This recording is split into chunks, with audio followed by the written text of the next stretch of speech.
Bienvenue les mordus, saison 4, épisode 7. Donc, déjà 7 épisodes à la 4e saison. Raymond, content de ce que tu as vu jusqu'à présent? Oui, puis ça passe tellement vite et bien quand on s'amuse. Yeah, puis on Ouais. va s'amuser encore aujourd'hui. Ouais. Deux invités de marque, Jonathan Fireman. Et Jonathan, tu peux nous dire de quel domaine tu es? Oui, bien sûr. Je suis un père de deux jeunes garçons, entrepreneur, enthousiaste de l'immobilier. Et je suis le créateur de Investim, c'est une plateforme qui aide le monde à devenir investisseur immobilier en trouvant des partenaires pour leurs projets. Puis à la face, tantôt, on disait c'est le Tinder de l'immobilier. Oui, j'espère que ça devient le Tinder de l'immobilier, c'est ça. Parfait.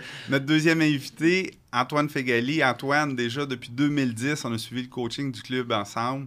T'es rendu quoi? Long chemin, hein? Un long chemin, oui. Ouais. Donc, je suis rentré dans le domaine de l'immobilier à travers le club, à travers le coaching. Là, ça a joué sur ma tête. Et maintenant, je suis rendu cofondateur avec Experto Hypothèque. Experto Hypothèque? Oui, une nouvelle bannière qu'on vient de lancer décembre 2023. Donc, en courtage hypothécaire, évidemment. Ouais. Super. C'est ça. Donc, Experto, on doit avoir des bons taux chez vous. C'est ça. Les experts de taux chez Experto. All right. Fait qu'on a deux professionnels de l'immobilier aujourd'hui, Raymond. Même pour voler les mots à Jonathan, enthousiaste. Enthousiastes, ouais. Deux experts enthousiasme de l'immobilier. Donc, on va essayer de voir aujourd'hui qu'est-ce qui se passe entre les deux oreilles dans le milieu de l'immobilier. C'est quoi la différence entre les gens qui ont du succès puis ceux qui, tu sais, le diable par la queue, on va dire? Ouais, qui en arrache un peu plus. Ben, moi, j'aurais le goût d'entendre les deux messieurs sur qu'est-ce qui est passionne. Tu as utilisé le mot, le qualificatif, Jonathan, enthousiaste. Qu'est-ce qui fait que tu es enthousiasmé par l'immobilier? Qu'est-ce qui t'anime dans ce monde-là? Je pense que la première chose, c'est que l'immobilier, c'est une chose que tu peux toucher, qui va être là toujours. C'est une chose que tu peux grandir. Tu peux voir comme de plus, il laisse quelque chose pour tes enfants, par exemple. Tu peux aider le monde. C'est très touchable, c'est là. C'est pas la saveur du mois, là. C'est quelque chose qui a toujours été. Oui, c'est réel. C'est un besoin essentiel, hein, dans le fond. Ouais. Tu sais, la nourriture, le logement, c'est les deux premiers besoins que les gens vont devoir toujours se procurer. Fait qu'il y a un marché pour ça à l'infini. Oui, c'est ça. Alors, je l'aimais. C'est la première fois que je suis devenu comme investisseur immobilier. C'était un condo à Montréal, en Griffintown.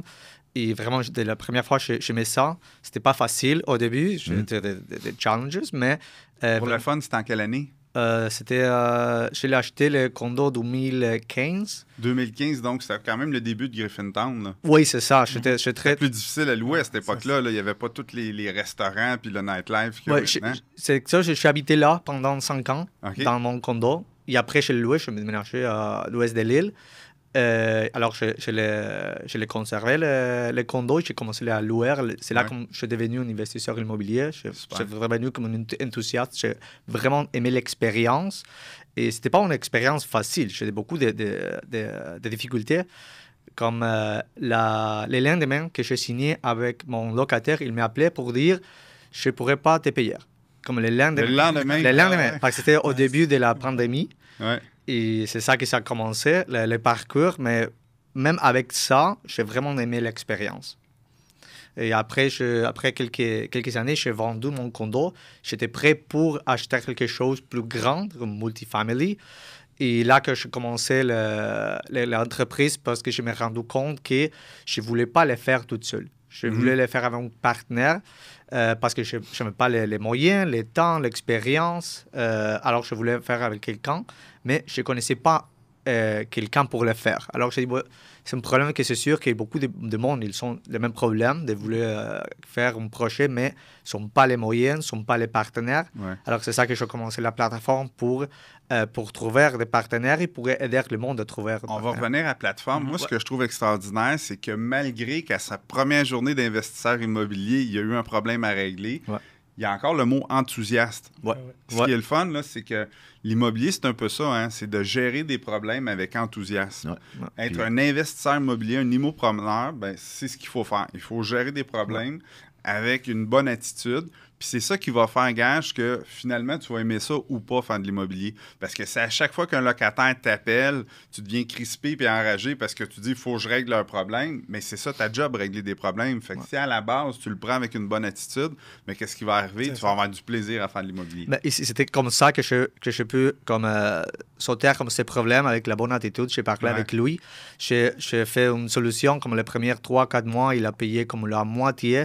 Et à la fin, il a remis tout l'argent. Alors, à la fin, ça marchait, ça a très bien marché. Alors, c'était avec la bonne attitude. Mais revenons, garde ta pensée puis commence à la préparer. Parce que je veux entendre Antoine sur qu'est-ce qui l'enthousiasme avec l'immobilier. Parce que je vais avoir le goût de t'entendre sur c'était quoi ton dialogue interne. Parce que tu n'as pas dû être de bonne humeur la première fois. Fait que, commence à préparer ta réflexion, là, parce qu'on va vouloir t'entendre après Antoine sur c'était quoi ton dialogue interne quand c'est arrivé ça, puis les leçons que tu as tirées de ça. OK. Moi, je dirais que ça a commencé par Entre les deux oreilles. Car ça a commencé par le livre de Rich Dad Poor Dad. Donc, quand tu commences avec Rich Dad Poor Dad, tu comprends que tu l'aimes pas, il faut que tu vas dans cette direction. Et moi, je tiens comme un DESS, une maîtrise en informatique. OK, fait que tu es un ancien gars d'informatique. Oui, mais j'ai essayé de travailler pendant une année en informatique, mais en même temps, je travaillais dans un dépanneur, j'ai eu le dépanneur, j'ai eu un autre dépanneur. Donc, j'étais comme... un multi-entrepreneur. Oui, l'entrepreneuriat, c'était dans ma nature. Et quand j'étais allé pour travailler dans une entreprise, c'est là que ça m'a dit que non, tu sais quoi, tu n'es pas fait pour être employé, tu es fait pour être à ton compte. Il y avait un clash. C'est ça. Et c'était important. Je dis toujours que c'est vraiment important d'aller essayer quelque chose pour ne pas que ça reste dans ta tête toujours. Ah, si j'allais essayer, si j'allais faire ça. Je l'ai essayé, je savais que c'était un non, et là, je fonçais à 100%. J'étais dans mon dépanneur, en train de lire le Rich Dad Poor Dad. Quelqu'un me parlait du club des investisseurs. Ah, il y a un club à Montréal. J'étais allé, premier cours, deuxième cours. Là, j'ai pris le coaching et ça a changé toute ma perception, toute ma vie. Moi, ce qui a changé ma vie, c'est que tu étais dans la même cohorte que moi. Nice, j'aime ça, merci. Pépite d'or? Ouais, pas le fait que vous étiez dans la même cohorte. Ah, OK. Souvent, les gens en coaching vont venir, ils sont tous désemparés devant moi, puis là, ils vont dire, je trouve pas ma mission, ma vision, je suis pas capable de savoir qu'est-ce que je veux. Parce que souvent, les investisseurs immobiliers ont un dénominateur commun, c'est qu'ils savent qu'est-ce qu'ils veulent pas. Ils veulent quitter deux jobs, mais ils savent pas ce qu'ils veulent. Ils savent ce qu'ils veulent pas, mais ils savent pas encore ce qu'ils veulent. Et ils savent trop large ce qu'ils veulent. Ils veulent tout et rien en même temps parce que c'est pas possible de tout faire. Et j'ai aimé, Antoine, quand tu as dit d'essayer des choses. Fait que t'es pas resté ces breaks ou dans l'analyse de dire OK, je sais pas encore, là, j'y pense, peut-être que oui, peut-être que non. Puis là, tu sais, t'es comme stand-by puis t'attends. T'as essayé une job, t'as essayé des dépanneurs, t'as essayé toutes sortes de choses pour finalement trouver ta voie. C'est ça. Puis il y a une constante, c'est que ta vision, là, ton why, ta raison d'être, tu vas la trouver en mouvement. À 100%. Tu étais en mouvement, puis tu à l'as trouvé. Et moi, je dis comme l'importance du coaching, l'importance d'avoir un mentor encore. Ouais. On avait Jacques Lépine, moi. On avait une rencontre chaque mois. La première rencontre, c'est lui qui m'a rêvé. Il m'a comme ouvert les yeux. OK, tu veux faire 150 000, c'était le rêve, 150 000 à l'époque. Oui. Ouais. Donc, tu veux faire 150 000 par année, mais tu es dans ton dépanneur. Tu calcules, si tu amènes un gérant, ça te coûte combien? Ah, 18 $, 20 $ à l'heure. Donc, en réalité, tu es en train de faire un job de quelqu'un qui fait 45 000. Ouais. Comment tu vas être? Comment tu vas faire 150? Ouais. J'ai sorti de chez lui, même minute, j'ai appelé quelqu'un, il est rendu mon gérant, j'étais dans mon coaching. Donc, il est rendu mon gérant, j'étais comme sans job tout de suite. Et ça, c'est important encore d'avoir un coach, un mentor, mais encore, toi, de ton côté, tu prends des risques. Puis le coach, le mentor, là, il fait juste t'ouvrir les yeux sur des choses que tu sais déjà. Sa job, c'est ça. Donc, on a une autre pépite. Donc, pour faire 150 000, il fallait que tu abandonnes le 45 000. À 100%. Puis c'est ça que je dis tout le temps. Le succès, souvent, la plupart du temps, c'est une question de soustraction. Et prendre Je pense que je suis chanceux car moi, je suis d'origine libanaise. Je suis arrivé ici en 2003. J'étais étudiant, j'avais 22 ans. Je suis arrivé avec moins 5 000. Donc, je suis habitué à travailler comme un malade et de ne pas avoir d'argent. Ce n'est pas un risque pour moi, car j'étais déjà là. Donc ça, je pense que c'est un avantage que j'ai versus quelqu'un qui est né ici. C'est effectivement, puis c'est un avantage, on appelle ça, on va traduire de unfair advantage, un avantage injuste. Et pas le dragon, le Shark Tank, Damon John a écrit un super bon livre, puis on le recommande à tous les mordus, c'est The Power of Broke. Le pouvoir d'être cassé. Oui, c'est que les meilleurs entrepreneurs, c'est ceux qui ont parti de rien, de zéro ou de moins zéro, parce que ça force la créativité, ça te force à aller solutionner des problèmes, à aller chercher des ressources, à te réinventer, à te démarquer par aller chercher le meilleur de toi quand tu n'as pas tout cru dans la bouche, quand tu n'as pas hérité ou que tu n'as pas ton père qui t'aide ou quoi que ce soit. C'est les meilleurs entrepreneurs parce que tu vas chercher les ressources que tu as besoin. C'est ça. Tu sais, comme entrepreneur, tu n'as pas de choix. Tu dois foncer. Ouais. Tu dois trouver des solutions, comme il était en train de dire. Donc, là, tu trouves des solutions. Tu n'as pas de choix, que ce soit dans l'immobilier, que ce soit dans un dépanneur, que tu as un restaurant partout. Tu es l'entrepreneur, tu es le propriétaire. Tu ne peux pas dire « Ah, le client a dit ça, qu'est-ce que je fais? » Je dois agir, je dois prendre une décision. Tu prends la décision et tu avances. Donc, Mais tu sais, t'es mieux de prendre une mauvaise décision qui va te coûter un petit peu de travail, un petit peu de tracas, que d'être sur les talons et de ne pas prendre de décision du tout et de ne pas avancer. À 100%. Ouais, au moins, tu vas prendre quelque chose. Exact. Tu vas apprendre quelque chose. Si tu apprends, tu gagnes. Ouais. C'est très simple. Revenons à toi, Jonathan. Oui. Ce que tu disais au début, tu es resté enthousiaste. Tu as commencé avec un condo, ton premier deal immobilier, si tu veux. Puis quand tu as commencé à devenir de plus en plus investisseur en louant ce condo-là, ça se passe pas comme prévu. Le premier locataire ne paye pas. Donc, comment tu as reçu ça? Puis c'était quoi ton processus de réflexion, là? J'imagine, au début, tu n'étais pas de bonne humeur. Non, je me rappelle la situation, je me rappelle où j'étais dans la chambre de mon enfant. En plus, quand je parlais avec lui, je disais, OK, on fait quoi? Parce que toujours, on dit, OK, on va faire, je vais l'amener avec une chute, je vais faire qu'il me paye, mais ça ne va pas solutionner rien. Tu as parlé avec le locataire, mais tu as aussi dû parler à Jonathan. Oui, c'est ça. Alors, je parle avec lui et j'ai dit, non, mais si j'essaye de faire ça par la force, ça va mener à rien. Ouais. Parce que c'est sûr que ça va finir mal.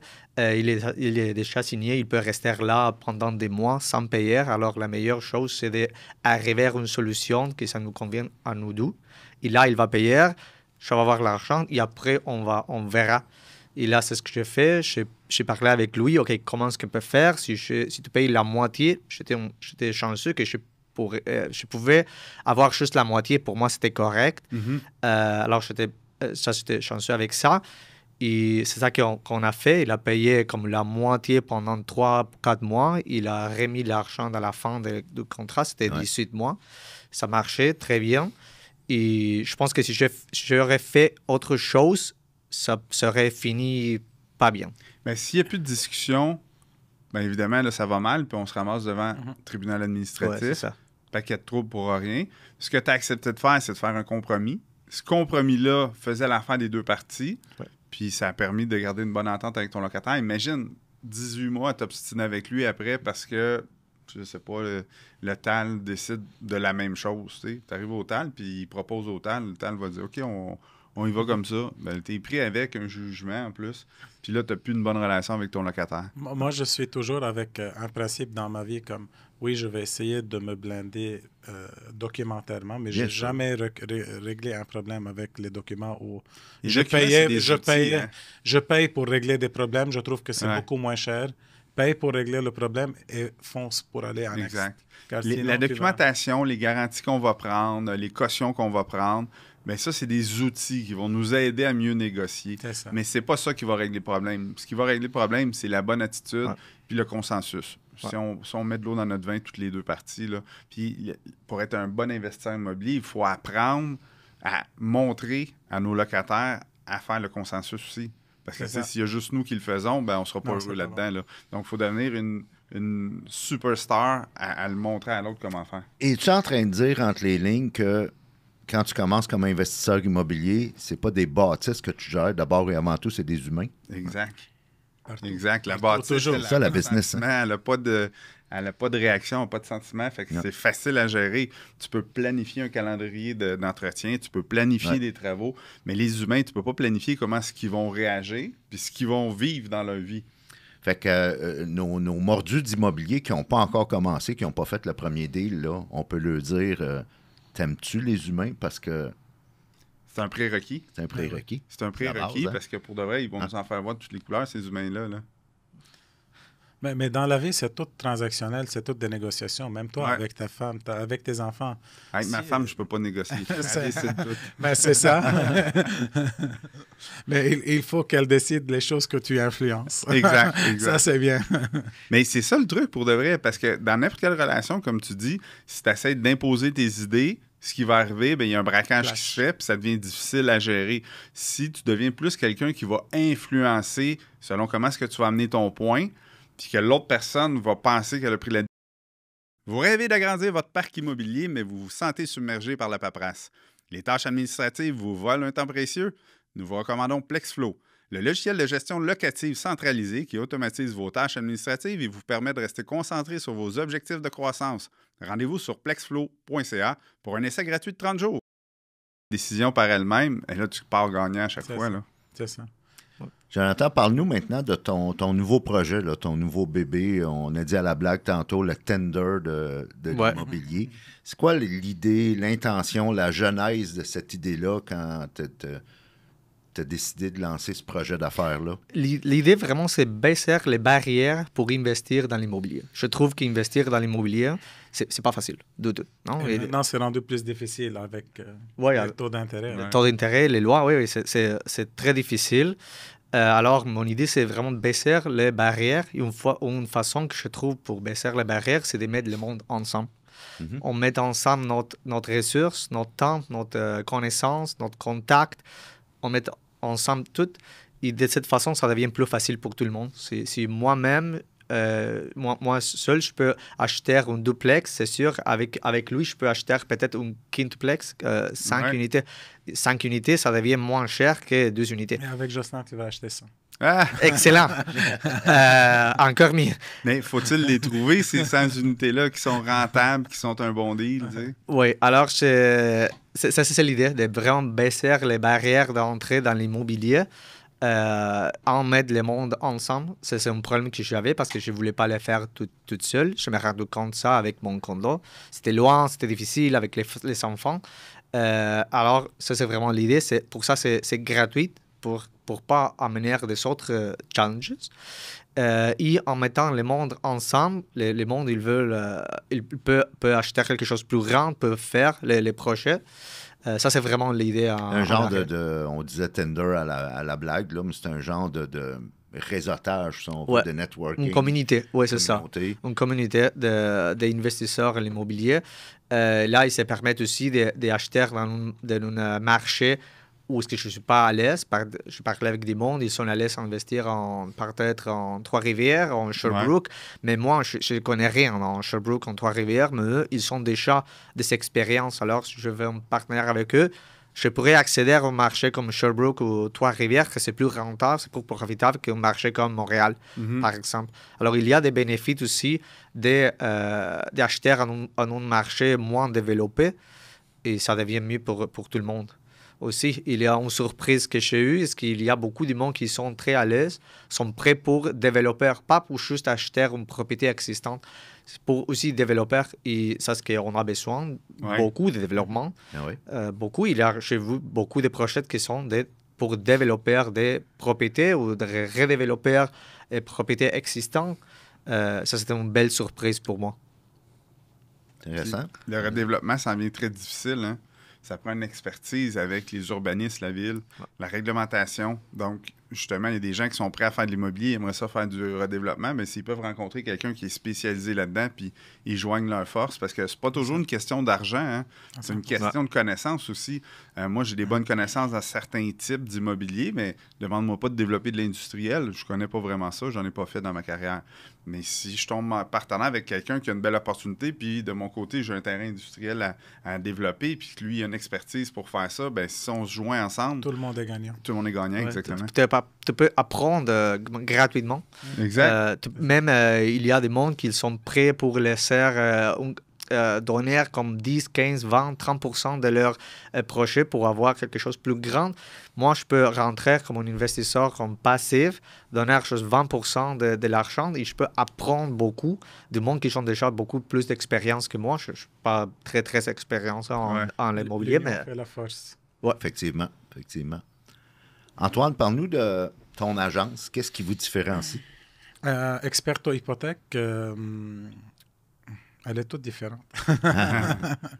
On a parti le concept de profit sharing, qui est aucune autre bannière ne l'a au Canada. Il y a quelqu'un qui a essayé à Calgary, je pense, mais il essaye de faire tout en même temps. Donc, nous, on a décidé qu'on veut que chaque courtier fait partie de cette entreprise qu'il n'ait plus jamais besoin de quitter pour se développer lui-même ou pour créer son entreprise ou créer une équipe lui-même, car il peut le faire tout en interne. On n'a pas de barrière, on n'a pas de limitation pour se développer, pour aller de l'avant.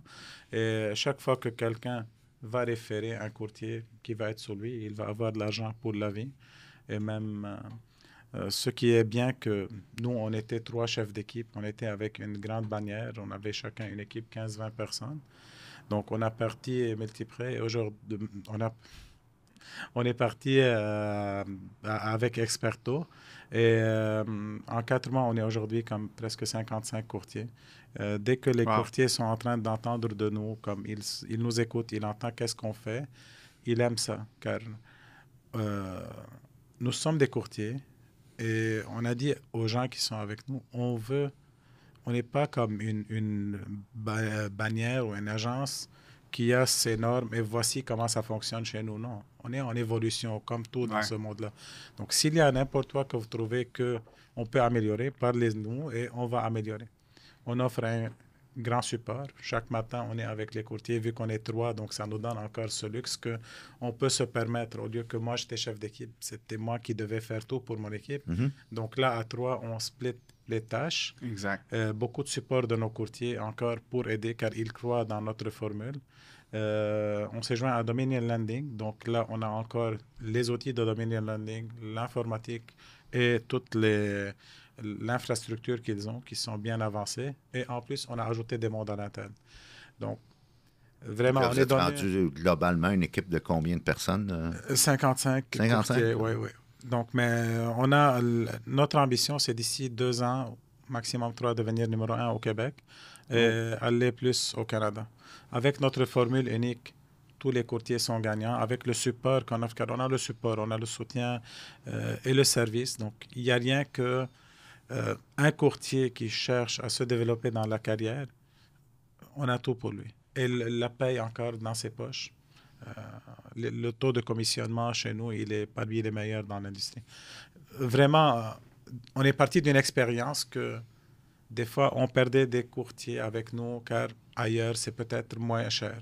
Ou on perdait des courtiers avec nous car ils ont besoin comme de bâtir eux autres l'équipe. Donc, avec notre formule, si tu te projettes dans 5 ans ou 10 ans, tu n'as pas juste ta business de courtier hypothécaire, encore tu as l'autre business de référence que tu as bâti. Et c'est nous qui sommes en train de nourrir ça et d'avoir... Mais quand on fait comme vous faites dans votre groupe, s'assurer de mettre les meilleures conditions sur le marché possible. Mais après ça, ce qui est le fun, c'est que tu te casses pas la tête pour retenir quelqu'un. À 100%. Tu te dis, s'il s'en va, c'est parce qu'il a besoin de vivre d'autres choses, parce qu'il y a vraiment tous les outils. Contrairement, si tu es dans une bannière où est-ce qu'il y a plein de restrictions, puis que là, tu sens que les gens se sentent comme un petit peu attachés ou pris en cage, puis que là, ils veulent partir à cause de ça, bien, ils ont vraiment une bonne raison de partir, tu sais. Fait tu aurais pu travailler avec ces gens-là à les faire développer plus, tandis que là, tu mets des conditions en place où est-ce que si quelqu'un veut s'en aller, bien évidemment, c'est parce qu'il n'est pas bien ici. S'il n'est pas bien ici, on sait qu'on a mis le mieux qu'on pouvait comme condition. On ne perd pas de temps à essayer de le rattraper puis de le retenir. Là. On va juste trouver quelqu'un d'autre, le remplacer, puis continuer de grossir l'équipe, parce que la majorité va 100%, rester. Mais encore une chose importante que moi, tout a commencé dans ma vie encore, dans le coaching, comme on a dit. On avait 2 livres, le Power of Focus et le livre Success Principle. Le premier principe, c'est prendre responsabilité de tout ce qui arrive autour de toi dans la vie. Ouais. Et moi, c'est ça ce que j'aime et c'est ça ce que j'essaie d'impliquer, moi et mes partenaires, dans cette nouvelle agence. On dit aux courtiers, guys... On va te le faire répéter. OK. Parce que je pense que souvent, quand... Je reviens à ce que je disais tantôt, quand je coach des investisseurs immobiliers qui débutent, un gros défi, c'est de passer du mindset d'employé à entrepreneur. Parce qu'ils ne se doutent pas, ils veulent quitter leur job, mais ils ne se doutent pas qu'ils doivent devenir des entrepreneurs pour être de bons investisseurs immobiliers. Répète ton principe là, de responsabilité. Prendre 100% de responsabilité. Donc, c'est pas à faute que tu ne peux plus mettre la faute sur le boss ou sur d'autres personnes ou les collègues, c'est 100%. Aucune autre personne n'est responsable, même si je sais que j'ai eu un problème avec Jocelyn et que lui, moi, j'ai 100% raison. Mais il y a quelque chose que moi, j'ai fait qui a arrivé à ce qu'on ait le problème. Moi, c'est comme ça que je vis ma vie. Des fois, ça va m'amener à des problèmes, spécialement avec ma femme, comme « Ah, pourquoi tu trouves des excuses aux gens? » Je ne trouve pas des excuses aux gens. J'essaie de voir, moi, comment j'aurais pu faire pour qu'on n'arrive pas à ce blocage-là. Exact. Puis à ce moment-là, ce que ça fait, quand tu te responsabilises pour tout ce qui se passe, c'est que tu tombes plus rapidement en mode solution. Parce que, tu sais, être en mode accusateur ou de chercher le coupable. C'est facile. C'est facile. N'importe quel imbécile peut faire ça. C'est ça. Mais être en mode solution rapidement puis passer par-dessus le côté un petit peu grincheux de nous-mêmes qui va dire, ben là, il faut que je trouve un coupable pour me défouler. Ça donne absolument rien. Puis ça peut détruire des relations aussi. Fait que c'est important de faire attention à ça puis de tomber en mode de responsabilité. Tout de suite, c'est nous qui sommes responsables. Qu'est-ce que j'aurais pu faire pour pas que ça arrive? Et qu'est-ce que je dois faire pour corriger la situation? Mode solution. C'est ça. Et car tu vas avoir ce problème dans le futur. Donc, au moins, si tu ne t'arrêtes pas pour te demander comment j'aurais pu éviter ça, tu vas pas... C'est vrai. Ouais, j'avais pas pensé à cette partie-là. En plus, les problèmes, souvent, sont récurrents. Là. Ils reviennent. Ils reviennent sous d'autres formes ou des formes différentes. Mais tu sais, si tu es entrepreneur puis tu dis... Je vais trouver une solution qui n'ait plus jamais de problème à gérer. Change de métier parce que c'est sûr que tu vas avoir des problèmes à gérer. Jour après jour, semaine après semaine. Je disais justement ça à un client dernièrement qui vit dans son entreprise une baisse au niveau des ventes. Puis il disait, ce que tu vis là présentement, je te souhaite de t'en sortir. Toutefois, tu vas le revivre à un moment donné. Sûr et certain. Parce que c'est des cycles. Oui. Donc, bâtis-toi un case study. Bâtis-toi les leçons de ce que tu es en train de vivre présentement pour être encore plus fort quand tu vas le revivre. Parce que l'entrepreneuriat, c'est des hauts et des bas, c'est cyclique. Mais regarde, les histoires des millionnaires qu'on connaît tous, il n'y a jamais quelqu'un qui va te dire que je peux pas retourner à zéro à un certain moment pour me rebâtir. Donc, c'est des choses, des erreurs que tu fais, mais ce que tu as gagné dans ta tête, c'est ça ce qui va te permettre d'avancer. Tu sais, sans revenir à zéro, là, c'est normal qu'il y ait des phases où est-ce que tu es en développement. Donc, pendant que tu es en développement, il y a moins de revenus. Ouais. Tu te développes, donc à un moment donné, les revenus se font sentir. Les revenus vont se faire sentir. Tu vas tenter d'améliorer ton processus. C'est normal que les revenus vont peut-être diminuer un peu. C'est ça. Et là, vu que tu as amélioré le processus, les revenus vont réaugmenter. Donc, les vagues de l'entrepreneuriat, c'est ça. Quand tu es en bas, il y a beaucoup de problèmes puis de choses à régler de toutes sortes. Ouais. Quand tu es en haut, tu vas surfer un petit peu sur ton succès, ce qui va faire que tu vas te retrouver en bas encore aussi. Puis, tu sais, ça... Et c'est là que ça prend un strong le plus mindset. Vite. Exact. Faut que tu rebondisses le plus vite possible pour que les vagues soient le moins hautes possible. Comme ça, tu tombes de moins haut. Messieurs, on se dirige vers la fin de notre entrevue. Comme d'habitude, ça passe toujours trop vite. Si je vous demandais la même question à chacun, puis je vais commencer avec Jonathan, qu'est-ce que tu as appris depuis que tu fais de la business, de l'entrepreneuriat, de l'immobilier que tu n'avais pas vu venir, là, tu as appris ça, puis comme leçon, comme morale, tu aimerais offrir à notre communauté? Je pense que c'est ce que j'ai appris, que comme la partie, il y a deux choses qui sont les plus importantes. La première chose, c'est soit comme avoir la capacité d'être adaptable, c'est adapter à une situation.